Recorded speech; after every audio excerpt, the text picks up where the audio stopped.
I'm Mr. Jackson, Chief Meteorologist David Heckard. Well, Tuesday is Valentine's Day, and the weather in mid-February here in southeast Georgia and northeast Florida can be highly variable. We've had very chilly Valentine's Days. We've had very warm Valentine's Days.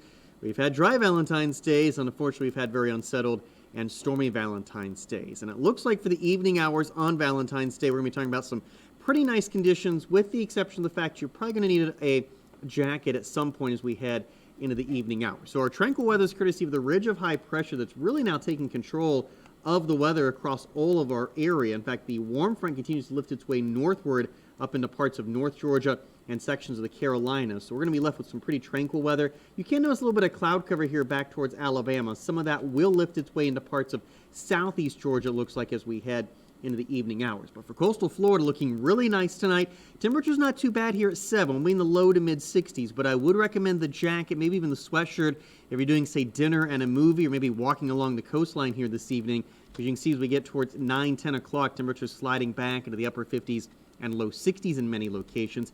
Inland Florida, you're going to be a little bit warmer for the afternoon hours, so I think it's going to be a bit of a warmer start here. 7 o'clock numbers in the low to mid 60s, but temperatures will drop quicker because you're away from the Atlantic. Again, mostly clear skies anticipated, dry conditions, temperatures sliding back in the low to mid 50s.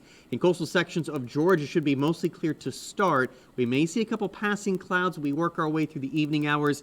7 o'clock temperatures in the 60s for the most part, but you can see temperatures here falling back into the 50s we get towards 10, 11 o'clock. And finally, inland Georgia, this is going to be the best chance for maybe a few clouds. So instead of that starry sky out there, I think it's going to be more partly cloudy. That'll likely persist through the evening hours. Temperatures starting out in the upper 50s and low 60s. And here, numbers will drop quickly, low 50s area-wide as we get towards that 10, 11 o'clock time period. And if you have plans maybe to spend time with your loved ones, not on Tuesday night, but maybe later on in the week, our nice stretch of weather is going to continue. We're back in the 80s, it looks like, both Wednesday and Thursday. We do have a rain chance to deal with on Friday, and the weekend not looking so great with some cooler conditions arriving. So again, if you have dinner plans, maybe evening plans with your loved ones here on Valentine's Day, weather looking good, and maybe that's going to be postponed for later in the week, weather's looking pretty good as well. This is Chief Meteorologist David Eckert for Channel 4, the local station.